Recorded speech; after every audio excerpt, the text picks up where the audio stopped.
warahmatullahi wabarakatuh. Perkenalkan, nama saya Nuralika Ira Balkis. Saya dari kelas 10-9, absen saya 31, dan saya dari kelompok 7. Di sini saya akan memaparkan mengenai informasi-informasi dan juga pemikiran-pemikiran sosiologi menurut beberapa tokoh. Yang pertama adalah Auguste Comte. Auguste Comte lahir di Montpellier, Prancis pada tanggal 19 Januari 1798. Kemudian beliau wafat pada tanggal 5 September tahun 1857.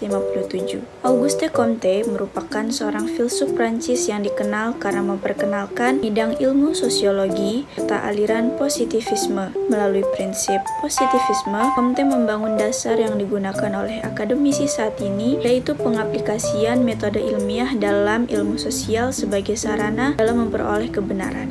Comte juga merupakan tokoh yang pertama menciptakan istilah sosiologi, sehingga ia mendapat julukan sebagai Bapak Sosiologi Dunia. Pada bulan Agustus tahun 1817, beliau menjadi murid sekaligus sekretaris dari Claude Henry Comte de Saint-Simon. Kemudian membawa Comte masuk ke dalam lingkungan intelek. Pada tahun 1824, Comte meninggalkan Saint-Simon karena lagi-lagi ia merasa ada ketidakcocokan dalam hubungannya.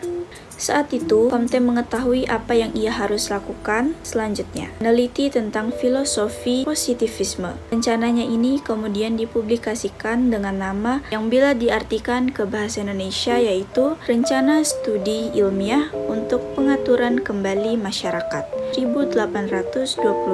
Adapun pemikiran Comte mengenai sosiologi, yang pertama ada hukum 3 tahap. Hukum 3 tahap meliputi yang pertama, tahap teologi, yang kedua tahap metafisika, dan yang ketiga ada tahap ilmiah. Pemikiran Comte mengenai ilmu sosiologi ada klasifikasi ilmu pengetahuan dan filsafat ilmu. Beberapa sumbangsi pemikiran Comte antara lain, yang pertama, ia mengatakan bahwa ilmu sosial harus didasarkan pada pengamatan, perbandingan, eksperimen, dan metode historis secara sistematik.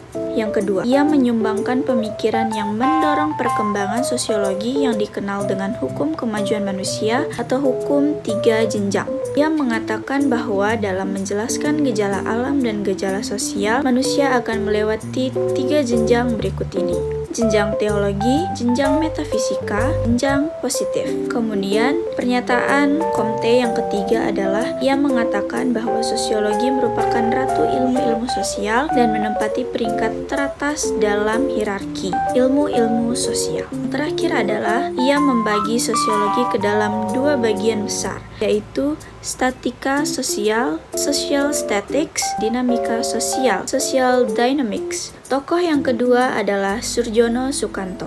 Beliau adalah lektor kepala sosiologi dan hukum adat di Fakultas Hukum Universitas Indonesia.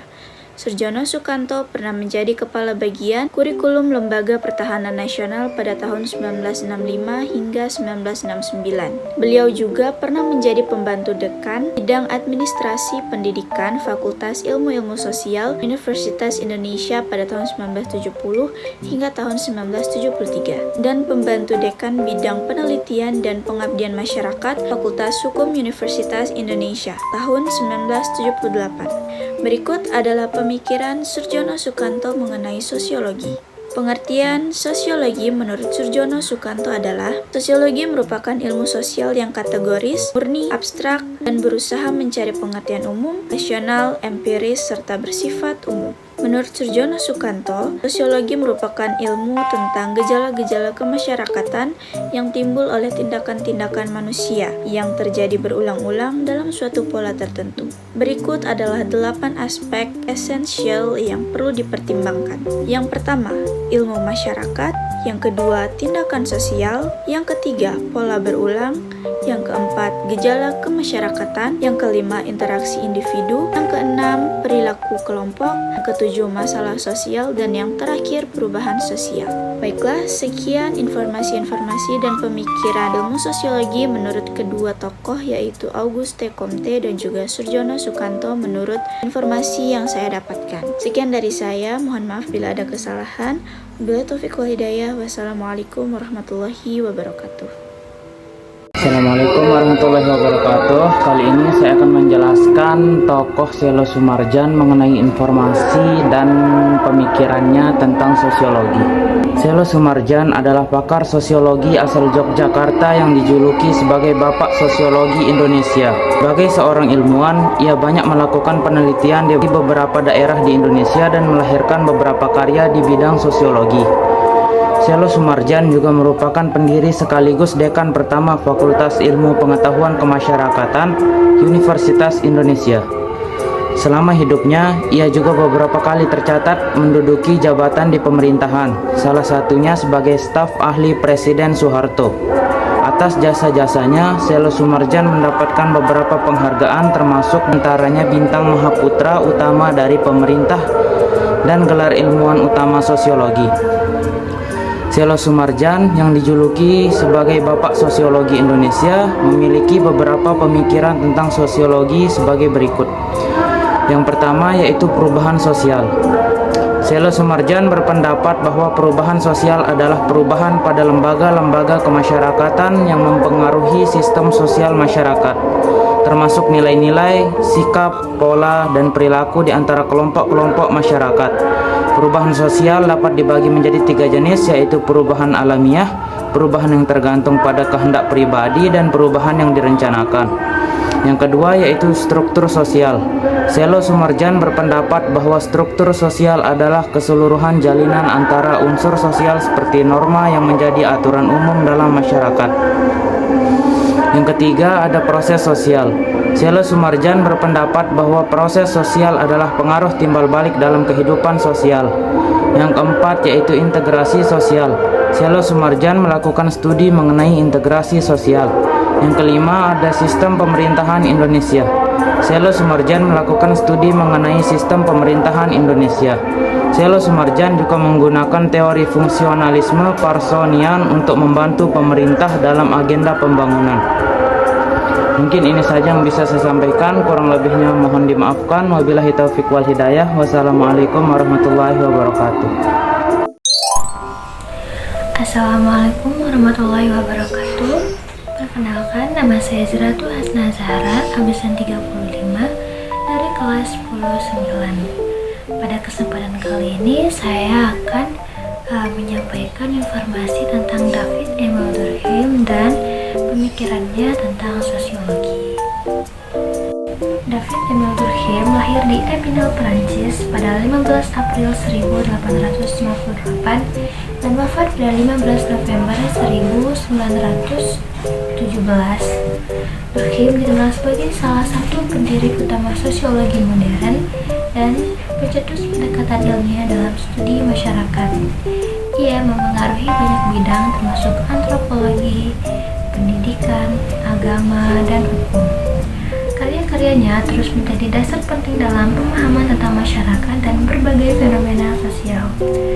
Durkheim adalah pionir dalam menjadikan sosiologi sebagai disiplin akademis yang terpisah dan dihormati. Pendekatannya yang sistematis dan empiris dalam mempelajari masyarakat membuatnya menjadi tokoh sentral dalam perkembangan sosiologi. Kemudian ada beberapa pemikiran utama Emile Durkheim mengenai sosiologi. Pertama, ada sosiologi sebagai ilmu. Durkheim menekankan bahwa sosiologi harus diperlakukan sebagai ilmu yang objektif dan empiris. Artinya, sosiologi harus menggunakan metode ilmiah untuk mempelajari masyarakat dengan observasi, pengukuran, dan analisis data. Ia menolak pendekatan yang terlalu subjektif atau spekulatif yang sebelumnya sering digunakan untuk memahami masyarakat. Yang kedua, ada fakta sosial. Seperti yang telah disebutkan sebelumnya, konsep fakta sosial adalah inti dari sosiologi menurut Durkheim. Fakta sosial adalah pola atau norma yang ada di luar individu, tetapi memiliki kekuatan yang mengikat dan mempengaruhi perilaku individu. Durkheim menekankan bahwa sosiologi harus mempelajari fakta sosial ini untuk memahami masyarakat secara keseluruhan. Yang ketiga ada solidaritas sosial. Durkheim mengidentifikasi 2 jenis solidaritas yang mendasari ikatan dalam masyarakat, yakni ada solidaritas mekanis dan solidaritas organis. Solidaritas mekanis ini biasanya ditemukan dalam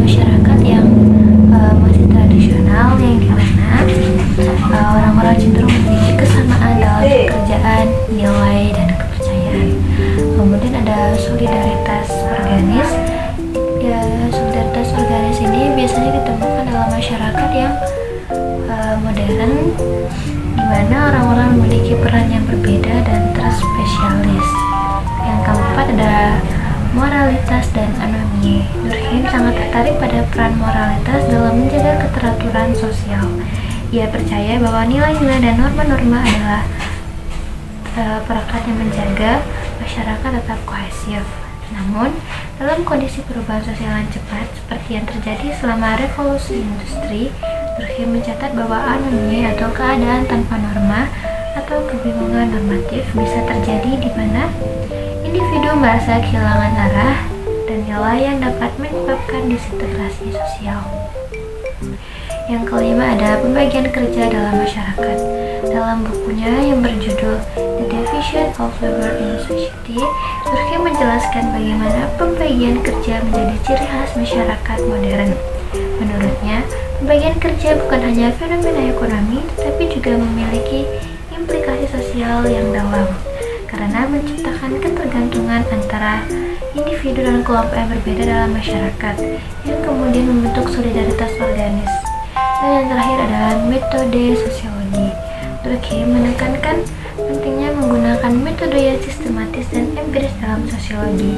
Dalam karyanya The Rules of Sociological Method, ia menetapkan aturan-aturan tentang bagaimana fakta harus dipelajari, termasuk perlunya objektivitas, analisis, statistik, dan penghindaran bias subjektif. Durkheim menganggap sosiologi sebagai ilmu yang mempelajari struktur sosial, institusi, dan fungsi mereka dalam mempertahankan keteraturan dan kohesi masyarakat. Melalui pendekatan ini, ia berusaha memahami bagaimana masyarakat tetap stabil dan apa yang menyebabkan perubahan sosial. Nah, mungkin itu saja beberapa informasi terkait David Emil Durkheim dan pemikirannya tentang sosiologi. Terima kasih. Assalamualaikum warahmatullahi wabarakatuh. Saya akan menjelaskan tentang tokoh Max Weber mengenai informasi dan pemikiran dalam ilmu sosiologi. Max Weber adalah seorang ahli politik, ekonomi, geografi, dan sosiologi dari Jerman yang dianggap sebagai salah satu pendiri awal dari ilmu sosiologi dan administrasi negara modern. Karya utamanya berhubungan dengan rasionalisasi dalam sosiologi agama dan pemerintahan. Meski ia sering pula menulis di bidang ekonomi, karyanya yang paling populer adalah esai yang berjudul Etika Protestan dan Semangat Kapitalisme yang mengawali penelitiannya tentang sosiologi agama. Weber berpendapat bahwa agama adalah salah satu alasan utama bagi perkembangan yang berbeda antara budaya Barat dan Timur. Dalam karyanya yang terkenal lainnya, Politics as a Vocation, Weber berdefinisikan negara sebagai sebuah lembaga yang memiliki monopoli dalam menggunakan kekuatannya fisik secara sah. Sebuah definisi yang menjadi penting dalam studi tentang ilmu politik Barat modern. Tentang pemikirannya, sosiologi merupakan ilmu pengetahuan yang mempelajari tata hidup masyarakat luas. Interaksi sosiologi dalam masyarakat juga sebab musabab sebuah fenomena sosiologi terjadi merupakan objek kajian sosiologi. Advertisement. Max Weber yang merupakan salah satu tokoh awal sosiologi modern menjelaskan sosiologi sebagai ilmu yang berusaha memahami tindakan sosial yang terjadi dalam masyarakat untuk mencari penjelasan bagaimana tindakan tersebut berjalan dan efeknya bagi masyarakat luas. Sosiologi berkembang dan mulai terkenal pada abad 19, tepatnya pada 1830. Ilmuwan sosiologi berkebangsaan Perancis Auguste Comte menerbitkan buku berjudul Cours de Philosophie Positif. Melalui buku tersebut, Auguste Comte memperkenalkan istilah sosiologi. Kata sosiologi berasal dari dua kata lainnya, yakni socios yang berarti masyarakat dan logos yang berarti ilmu. Auguste Comte seringkali disebut sebagai bapak sosiologi karena memperkenalkan istilah sosiologi, namun ilmu Namun, ilmu sosiologi tidak hanya dibentuk dari pemikiran Kant sendiri. Ada beberapa nama tokoh sosiologi pada awal perkembangan yang ikut membentuk dari dasar ilmu sosiologi.